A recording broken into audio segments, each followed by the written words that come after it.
प्यारे बच्चों, आज हम क्लास 6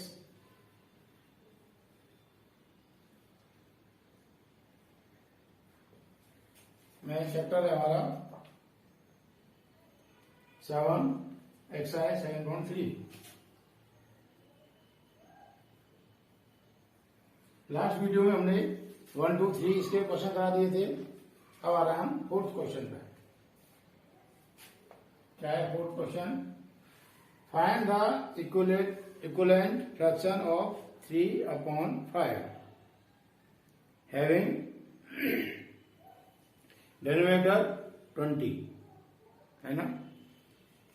तो लिखेंगे हम इक्विवेलेंट ए।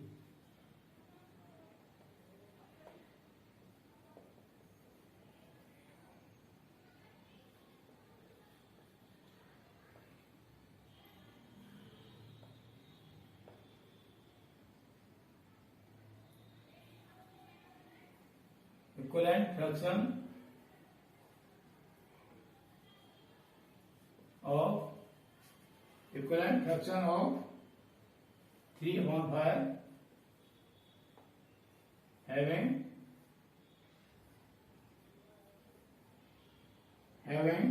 denominator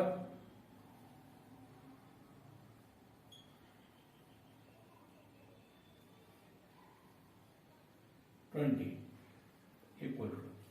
ये लाइन हमने पूरी क्वेश्चन से देख के उतार दी, ऐसे तुमको उतारनी है। नेक्स्ट क्वेश्चन में इक्विवेलेंट फ्रैक्शन ऑफ, देखो यहाँ फाइंड द, हमने छोड़ दिया, हमने लिखा equivalent fraction of 3/5 having denominator 20। अब कैसे करेंगे? देखो इसमें डिनोमिनेटर कौन सा है हमारा? 5 है ना। इसका मतलब यह है कि यहां जो 5 लिखा है, इस 5 के स्थान पर 20 आना चाहिए। इस 5 के स्थान पर ये डिनोमिनेटर 20 होना चाहिए। तो 20 कैसे करेंगे? इस 5 से डिवाइड करेंगे 20 को। 20 को डिवाइड करेंगे 5 से, कितना आया? 4। क्लियर हो गया? तो ये वाली फ्रैक्शन जो है हम यहां लिखेंगे और इसके ऊपर और नीचे दोनों जगह 4 से कर देंगे मल्टीप्लाई। क्लियर हो गया? हमें कोई फ्रैक्शन दे रखा है, इस फ्रैक्शन को हमें उस तरह से बनाना है कि जो नया फ्रैक्शन बन के आएगा उसका डिनोमिनेटर मतलब हर जो है या नीचे वाली संख्या 20 हो, 20 हो। और कैसे लाएंगे इसको हम? तो इस वाली संख्या से, डिनोमिनेटर से हमने 20 को डिवाइड किया, 4 टाइम हुआ। तो ये वाली जो फ्रैक्शन लिखी है इसमें ऊपर और नीचे हमने 4 से कर दिया मल्टीप्लाई। ये हो जाएगा 12 और ये हो जाएगा 20। ये हमारा आंसर हो गया। अब तुम ये कहते हो कि सर ऊपर नीचे दोनों से क्यों किया मल्टीप्लाई? जैसे हमने तुमसे कहा, या तुम्हारे घर में पापा मम्मी ने कहा कि बेटा 100 रुपए का नोट है एक हमारे पास, उसको ले जाओ और चेंज करा के लाओ। क्या करा के लाओ? चेंज करा के लाओ। तो क्या होगा? तुमने दुकानदार को दिया 100 रुपए का नोट। उसने क्या किया? 10-10 के तुम्हें 10 नोट दे दिए। 10-10 के 10 नोट दे दिए। तो कितना हो गया? 100 हो गया ना पूरा। अब अगर हम ये कहें तुमसे, भाई हमने तो नोट 1 दिया था और तुमको तो 10 नोट मिले हैं। 10 नोट क्यों मिले हैं? तुमको तो 1 नोट मिलना चाहिए था। भाई तुमने 1 नोट दिया हमें, दुकानदार ये कहने लगे कि भाई तुमने मुझे 1 नोट दिया, तो मैं भी तुमको 1 नोट दूंगा 10 का, ले जाओ। तो क्या बराबर हो गया? नहीं हुआ ना। तो हमें, या हम ऐसे करें कि हमारा पर्स है कोई, और पर्स में से हमने 20 का एक नोट निकाल लिया। पर्स में से हमने 20 रुपए का नोट निकाल लिया और 10-10 रुपए के 2 नोट डाल दिए।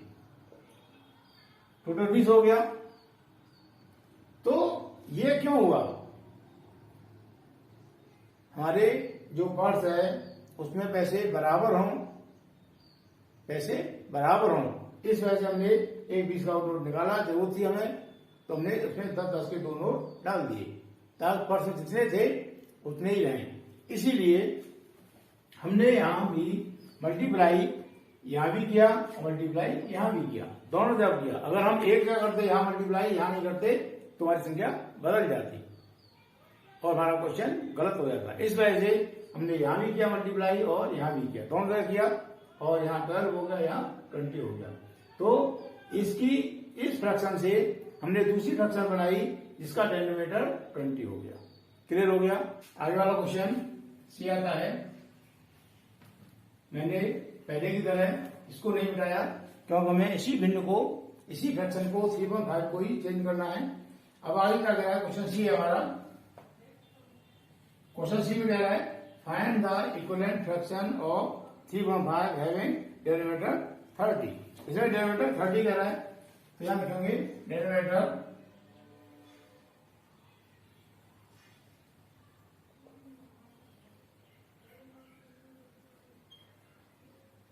इक्वल टू, मैंने भी क्या कहा था, जो यहां है उसी जो संख्या फ्रैक्शन में है उसी इसको डिवाइड करना है। ये डिनोमिनेटर है, डिनोमिनेटर क्या है, यहाँ 3 है, नहीं सॉरी, डिनोमिनेटर हमारा यहाँ 5 है। ऊपर वाला होता है न्यूमरेटर, नीचे वाला होता है डिनोमिनेटर। तो 5 से हम इसको डिनोमिनेटर को डिवाइड करेंगे, क्या जाएगा, हो जाएगा 3 से 30 को डिवाइड करेंगे, 5 से 6 होगा। तो 6 से मल्टीप्लाई करेंगे इस फ्रैक्शन को, 3/5 इंटू 6 कर दिया, इंटू इसको भी 6 कर दिया, ये हो गया 3 6 18 और ये हो गया 5 3 30। ये हमारा आंसर हो गया। इसमें डिनोमिनेटर हमारा 30 हो गया। क्लियर हो गया। तो ये फ्रैक्शन, ये दोनों फ्रैक्शन दोनों हमारी सेम है, इक्वल है। क्लियर। आगे वाला क्वेश्चन डी वाला,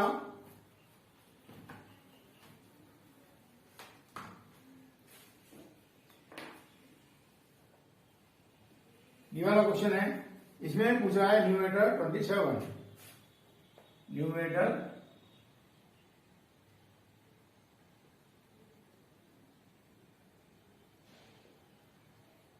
27। तो हमें यहां क्या करना है, यहां हमें यह न्यूमरेटर दे रहा है तो यहां न्यूमरेटर से डिवाइड करना है इसको। ठीक है, तो 27 को डिवाइड करना है हमें। न्यूमरेटर वाला 3 है, 3 9 27, क्या हो जाएगा, 9 से कर देंगे मल्टीप्लाई, 3/5 मल्टीप्लाई 9 मल्टीप्लाई बाई 9, क्या हो जाएगा 9 3 27 और 9 5 45। ये हमारा आंसर हो गया। तो यहां न्यूमरेटर आ गया 27। क्लियर हो गया। अब आता है 5th question.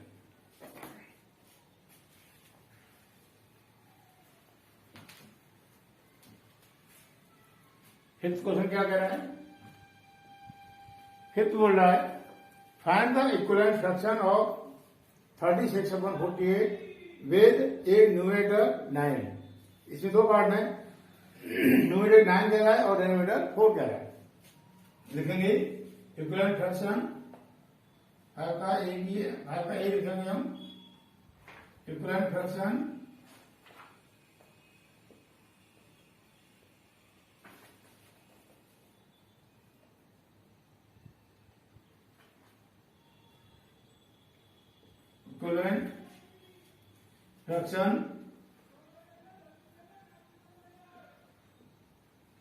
Equivalent fraction of 36/48 with, ये सब मैं क्वेश्चन से देख के लिख रहा हूं, विद न्यूमरेटर 9।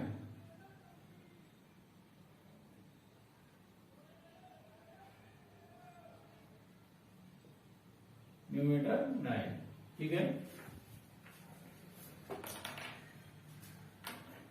मतलब इस फ्रैक्शन को हमें उस तरह से बदलना है कि जो नई फ्रैक्शन बनेगी हमारी उसका न्यूमरेटर 9 हो।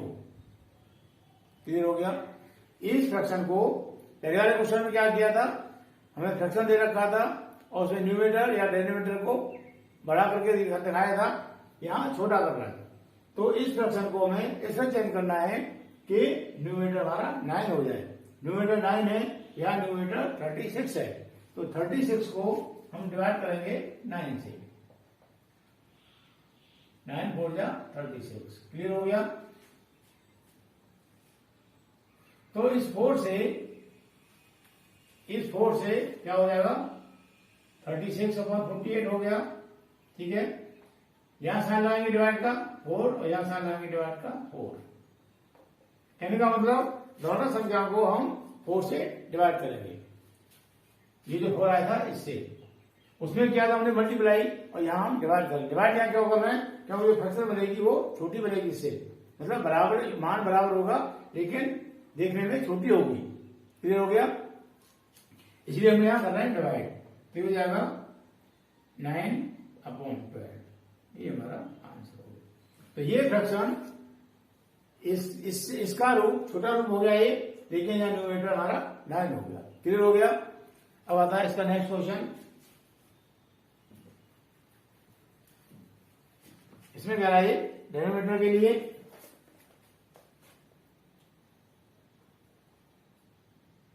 विद डिनोमिनेटर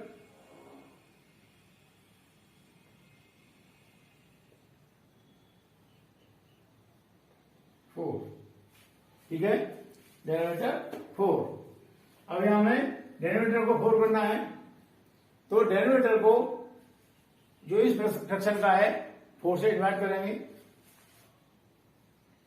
48 को डिवाइड करेंगे हम 4 से, कितना हो जाएगा? ये हो गया 12। तो यहां हम 12 से इन दोनों संख्याओं को डिवाइड करेंगे। 36 डिवाइड बाई 12/48 डिवाइड बाई 12। ठीक है, 12 3 जा 36 और 12 4 जा 48। ये हमारा आंसर हो गया। तो यहाँ डेरिवेटिव यहाँ 4 आ गया। क्लियर हो गया? मुझे उम्मीद है एकदम समझ में आ गया होगा। अब चलते हैं हम 6 क्वेश्चन।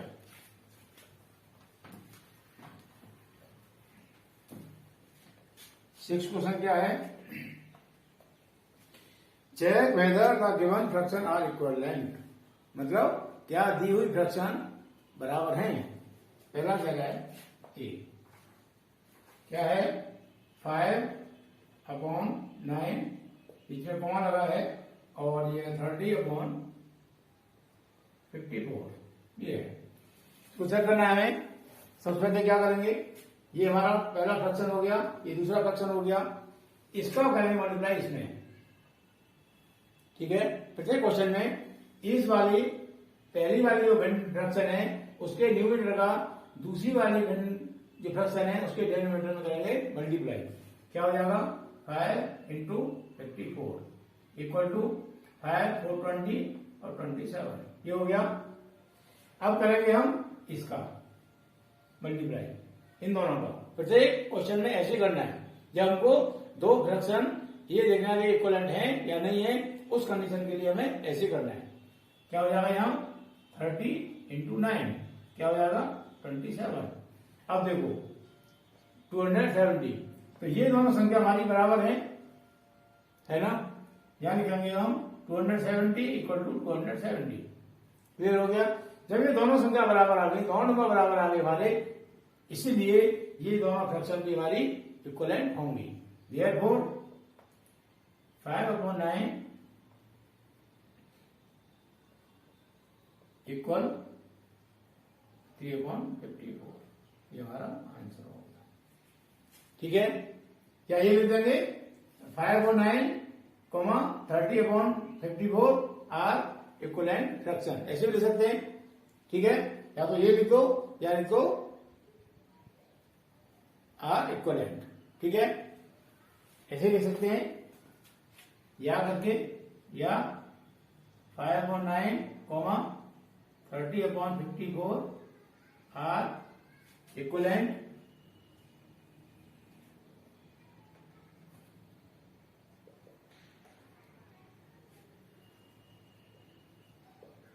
फ्रैक्शन। ऐसे लिख सकते हैं हम, या तो ऐसे लिख दो या ऐसे लिख दो, दोनों का मतलब एक ही है। ठीक है, आज समझ आया, कोई हार्ड नहीं है, बहुत ही आसान है। इसका नेक्स्ट क्वेश्चन बता रहा हूं, एकदम क्लियर हो जाएगा अभी।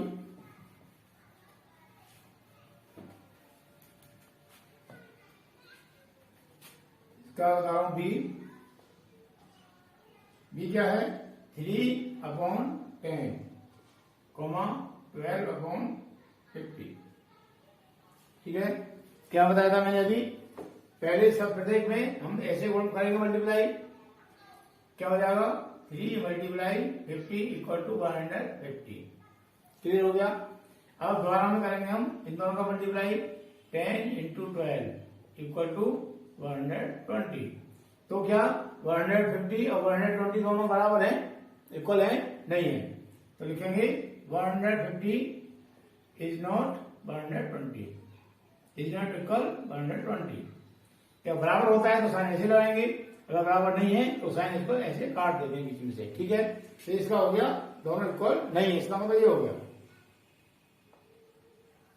Therefore 3/10, 12/50 are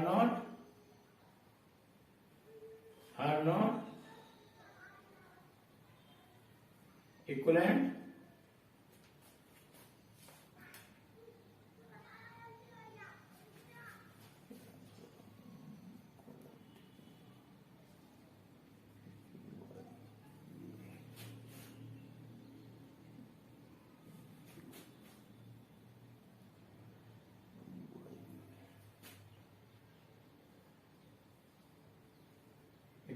fraction. ठीक है, 3/10, 12/50 are not equivalent fraction. Clear हो गया। ऐसे लिख दो या यहां तक कर लिया, इसके बाद में हम ये कर सकते हैं 3/10 आर नॉट 12/50, ऐसे भी कर सकते हैं आंसर हम, ये भी आंसर हो जाएगा और ये भी हमारा, चाहे तो ऐसे कर लो चाहे इसके बाद में ये लाइन लिखो। क्लियर हो गया। ऐसे ही सी हो जाएगा, सी को तो अपने आप करोगे। ठीक है, अगर नहीं आता है क्या हो जाएगा तो वैसे बता दो शॉर्ट में, ये है 7/13 और 5/11। 7 से करेंगे मल्टीप्लाई 11 को, क्या हो जाएगा 77, और 13 से डिवाइड करेंगे 5 को तो 13 5 जा 65, दोनों बराबर नहीं है तो लिख देंगे 7/3, 5/11 are not equivalent fraction. Clear हो गया। तुम्हारे इसमें 6 क्वेश्चन तक आज मैंने करा दिए, 7, 8, 9 3 क्वेश्चन और बचते हैं। अब आगे चलेंगे, बताएंगे इनको नेक्स्ट वीडियो में।